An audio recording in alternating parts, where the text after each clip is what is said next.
Where does magic come from? Not spells or wands, but the force itself. Because the Harry Potter books show us what magic can do, but they never quite tell us what it is.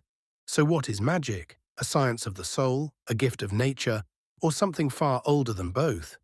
If you enjoy exploring questions like this, from the world of Harry Potter to the Lord of the Rings and Game of Thrones, then this is the channel for you. There should be a subscribe button somewhere on your screen.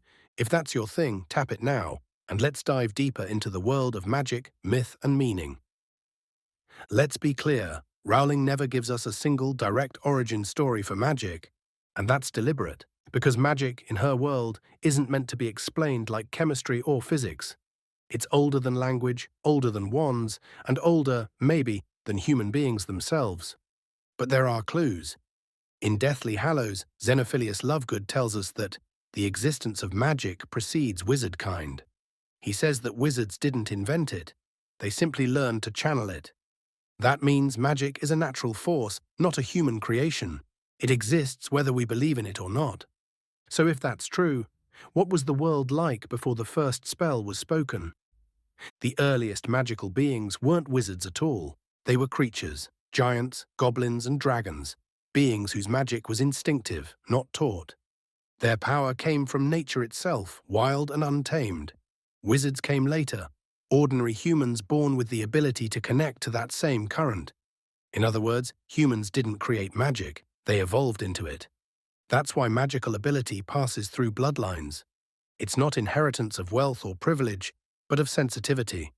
Some humans can feel that ancient current running through the world, and some can't. And when you think about it like that, the so-called pure blood ideology becomes laughable.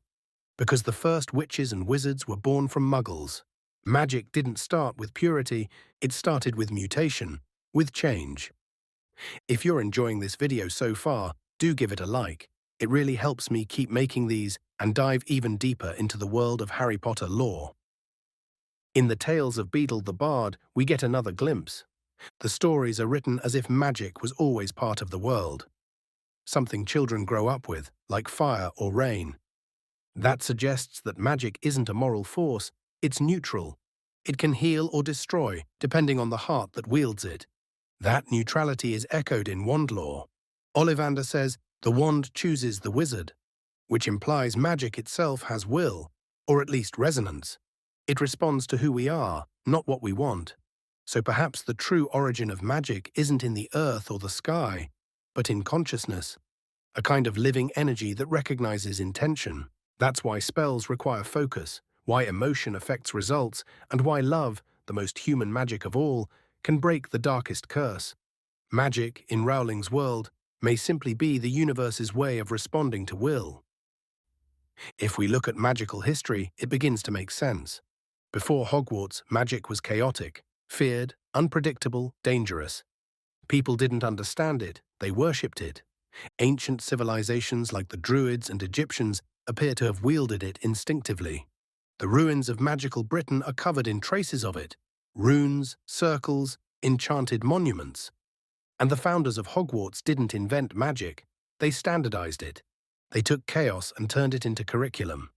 For the first time, magic became something you could learn, not just feel. That was both progress and downfall. Because the moment magic was systematized, it became power, and power demands control. In my opinion, this is why the wizarding world stagnated. Magic that once flowed freely became institutionalized. Schools, laws, exams, all of it built to contain something that was never meant to be contained. And perhaps that's why children are more naturally magical than adults. Their imagination isn't yet broken by fear or structure. Remember when Harry first made glass vanish at the zoo, or when Neville bounced unharmed after falling? Those moments weren't learned, they were instinct. It's only when wizards grow older that magic becomes predictable. We trade wonder for certainty. If we go deeper, there's something even more mysterious. In Deathly Hallows, when Harry dies, he meets Dumbledore in that misty, dreamlike version of King's Cross. Dumbledore tells him, "Of course it's happening inside your head, Harry." But why on earth should that mean that it is not real?